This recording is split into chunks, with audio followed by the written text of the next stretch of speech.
Welcome back to the Action Addicts podcast. I am your host today, running solo dolo, Lord Benjamin Nathaniel Reddick II, and it is good to see y'all today. The Vons conductor has sat down and watched a movie you probably wouldn't have expected me to watch. Better Man, the story of Robbie Williams. Stars a CG monkey. Doesn't make any sense, but is it worth your time? We'll talk about that.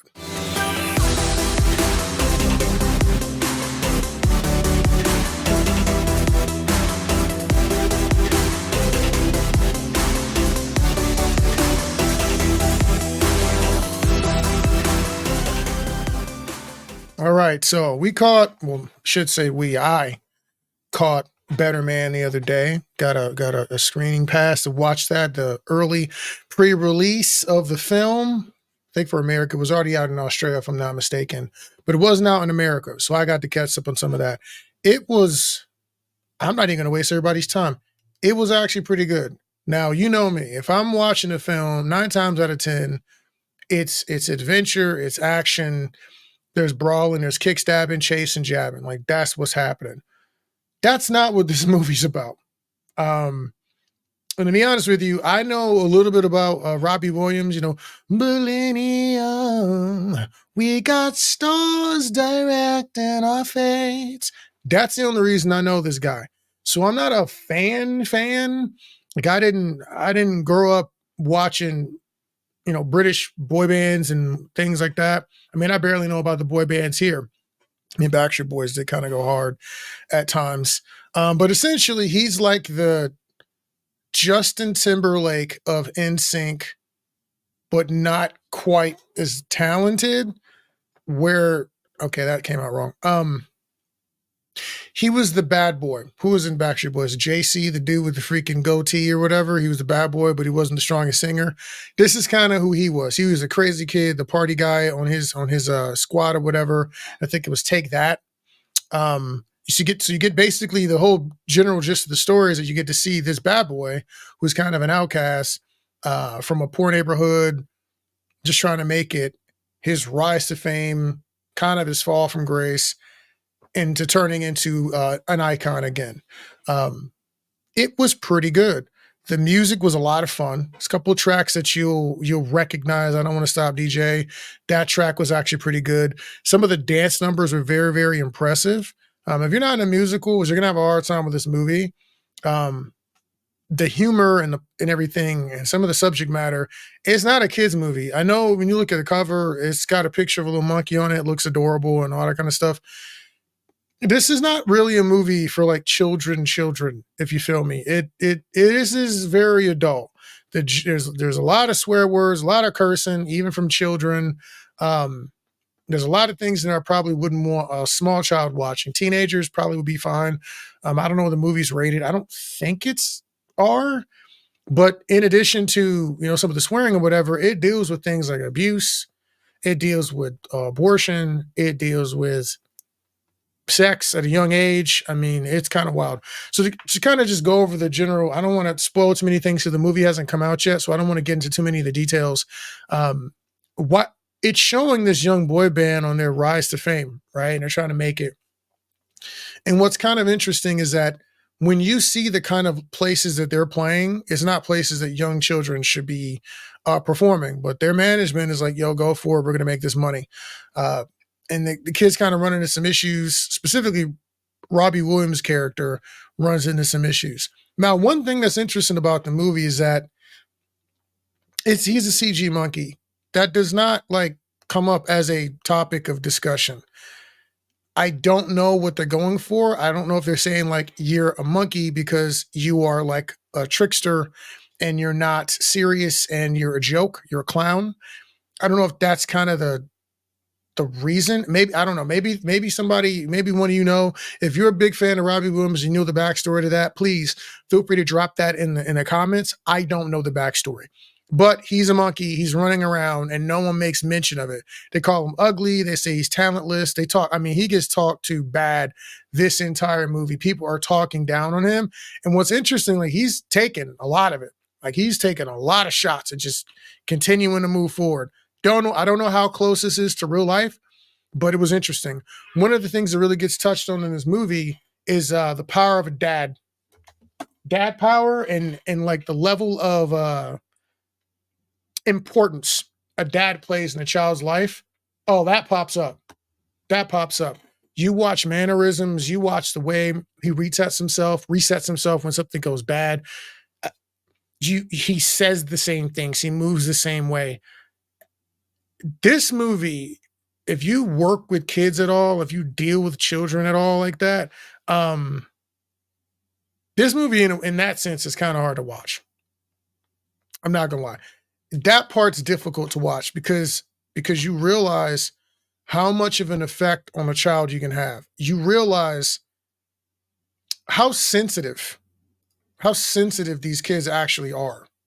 Um, how much damage you can do when you're not careful with a child. Like, I mean, there are a lot of, I don't cry easy. Okay, takes a lot. There was a couple moments I was choked up. Okay, there's a family member who passes away, and man, it hits you so hard. It hits you so hard. Um, the kid yearning for his dad because a lot of what you're watching is him really he's chasing his dad, and the resolutions and some of the stuff that comes of that hit hard. There's a couple conversations he has with his father because his father's somewhat absent. That are there's one where they were acting, they were acting, and it hits you dead in the feels.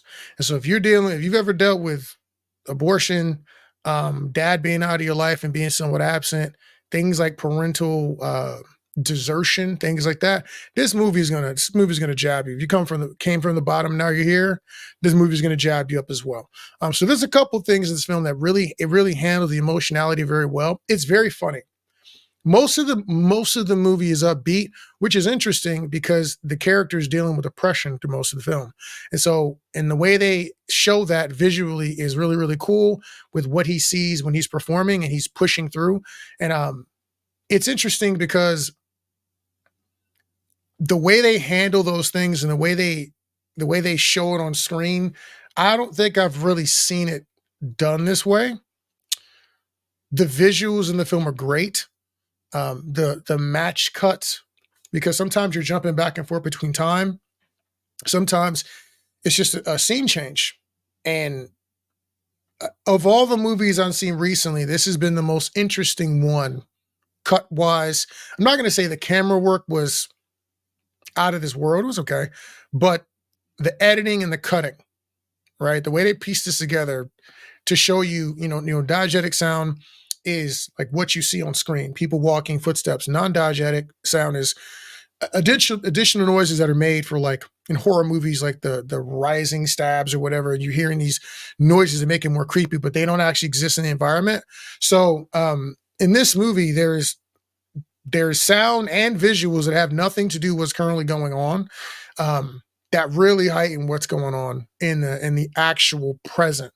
And sometimes you're watching things, you're like, I'm not really sure what just happened in reality versus what was happening in his head, which was cool. It kind of kept you guessing. Again, if you're a Robbie Williams fan, you probably know exactly what was going on. But if you're not, it's a little bit of a journey. So that part was really cool. Really enjoyed that. He deals with a lot of imposter syndrome throughout this film. So my actors and my filmmakers, you'll probably know. You'll probably be able to identify with a lot of that because he's talking himself up to get into these positions, and he's got to put on this act, and he's got to perform, right? He's a performer, but he doesn't believe that he's as talented as the opportunities he's getting. He feels like he's coasting into them. So every time he climbs higher, it's harder. And it really gives you a new perspective on fame, because as you're doing that, they're dealing with people and they don't understand how that feels. They think that you've got it made. They think that it's all aces, and really you're dying inside. And you could tell that he was dealing with a lot of that and dealing with a lot of loneliness. Um, and I'm not going to say it's something that I could personally identify with all that much, but I got it, and I've seen that and I've heard that from other artists, and I've heard other stars talk about it. and then you're watching it happen. You're like, oh, I get what you're trying to communicate about the difficulty of being that famous. Now, wildly enough, there's actually some really cool dance numbers. There's a part where there's some break dancing. I like that. Part where there's some flipping. I like that too. Some really, really cool dance numbers with his partner and when he's dancing with his whole squad. But there's this other portion that turns into a giant battle scene. I don't know, it looked like he was performing at like a cello or something like that. And it was so unexpected and so unnecessary, but it was a symbolic type thing. And I'm watching this fight scene, and I'm like, that was an interesting way to show his internal conflict being resolved.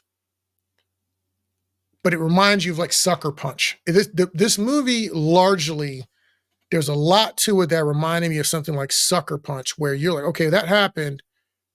How much of that is real? How much of that actually happened? And how much of that happened like the way it's being portrayed on the screen? There's a lot of that. So this battle is really cool. There's swords, weapons, staffs. I mean, it was actually pretty well done, for a CG fight scene battle. And here's the thing, it's totally unexpected. You don't see it coming at all. So I'm watching the movie. It's a musical, it's a drama, it's a musical biopic or whatever, and we just get a giant brawl. So you already know that I'm into it. I'm not even gonna lie, y'all. I'm gonna give this movie about 4 out of 5 blades. I did not see that coming, and it is not because my ticket was free, even though you should get me free tickets to your screenings when you get an opportunity. And if you make a movie, send it to us. We will do a review. We'll watch them and tell you what we really think. But we won't lie though. So if it's bad, you can ask us not to release something or whatever, but you're gonna get what you get. It's gonna be a real review. Okay. I'm just saying. You send it to me, or have me come screen and watch it. I'm gonna tell you what I really think if you ask for that. Okay. Just putting that out there for anybody who wants that action. But this movie was really, really good. It's very, very heartfelt, very, very, very well acted, um, very well sung, very well shot. The edits were crazy. The dance numbers were really, really cool. Very thoughtful, very thought provoking, and actually a movie that can cause you to have more empathy and more feeling for the big Hollywood types. It means you did a lot of good work. Okay, so there's that. That's it. 4 out of 5. It's worth your time. I would go catch it. I think it comes out in theaters tomorrow. So I'm just getting this out to y'all a little faster than normal. We wanted to get this to you a little bit early. It's worth your time. It's not for the kids. And if it's for the kids, if you're gonna bring the kids, you've been warned. I don't think it's for them. Okay. I'd say probably 14, 15, maybe, but swear words, sexual situations, nothing graphic or explicit from what I can remember. No. Nope. There was nudity. There was a boob. I saw some boobs. There was some boob action, but no, I don't think there was anything straight sex scenes in it. So take it or leave it. Just so you know, the boob scenes I remember was specifically when he's driving towards a gate. So if you are going to bring the kiddos, that's a good moment right there. Okay. So, but 4 out of 5, I suggest you go watch it. I forget who produced the movie, but they did a very, very good job. It's very well directed. It's worth your time. I mean, and I don't say that very frequently. I'm normally the guy telling you get the movie pass, watch it on matinee. I would watch this in the theater and pay legitimate money to watch it. And newfound respect for Robbie Williams. The kid came through a lot. That's all I'll say about it. All right. I told you it's going to be a short one. I think we're up under 15 minutes. I'm impressed with myself. Anyways, that's it. The Violence Conductor is giving you his thoughts on a non-action movie.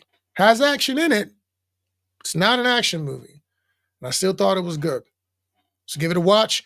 If you've seen it, comments it below. Whatever, if you like what we got going on, please like, share, subscribe, and leave some comments below. We need that engagement. We're trying to grow this channel. And the bigger we grow, the more movies we get to watch and more things we get to make for you guys, and more educational content I can provide to you, all the more deep and detailed videos we can send you. So love you guys. Keep on brawling out there, and I'll catch you later.